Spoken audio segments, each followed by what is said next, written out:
has it? Well, I think whenever the part claims more importance than the whole, then a tyranny happens that is very destructive, and so there's going to be this tremendous, compensatory reaction that will take that down.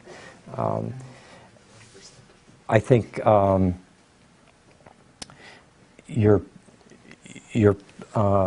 I think I'll leave it there. Yeah, but I guess I always want to put it in the context of cosmic evolution. Yeah. And so that the part took on this huge sense of itself, right? But through that, it could arrive at an understanding that could enable it to deconstruct that sense of superiority, yes, while sinking into a new intimacy with the vastness. That's good. Thank you. I mean, the forging of a self is fraught with tremendous shadow potential, but it also makes possible authentic relationship. And we really couldn't have this kind of relationship, not this kind of past, including the choice of whether to love or not. Like there's a certain, a certain form of consciousness is already so embedded in an ensouled nature that the question of whether to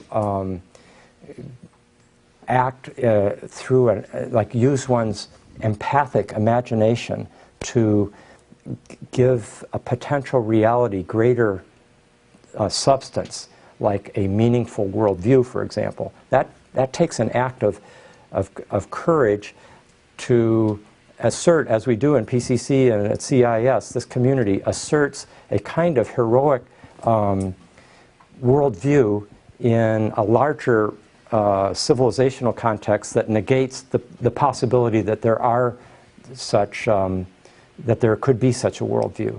And to do that, you have to have been in you have to have been in the wasteland in order to come back into the garden and through an act of love and sacrifice enter back into the garden.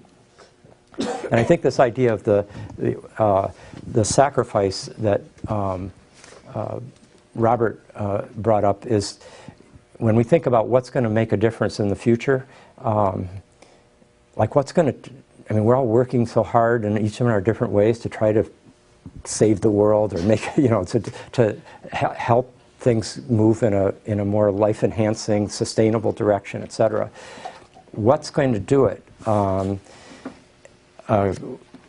And if we look in history, it seems that where worldviews shift, a big sacrifice took place. I mean, if you take, for example, our civilization comes particularly out of Israel and Greece, but then particularly the crucial moments are Socrates, in coming out of Greece, it's Socrates, and coming out of Israel, and then Judaism, and then Christianity, the sacrifice of Jesus.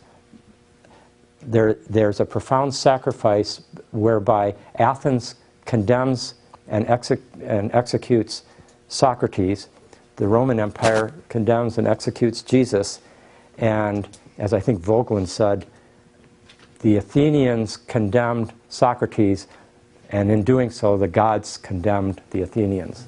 And the same thing with, and then it happened again with Galileo. That's the birth of the Greek philosophy and noesis. That's the birth of Christianity with a great judgment and sacrifice.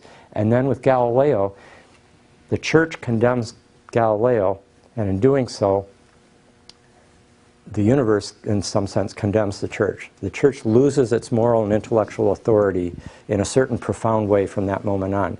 Well, some kind of deep sacrifice is going to need to happen. It's already happening in some respects, certainly, but it seems like there'll be an archetypal sacrifice that's still, and it could be like a judgment and a death, and then and a longer-term awakening that comes out of it. That's my sense of how. I mean.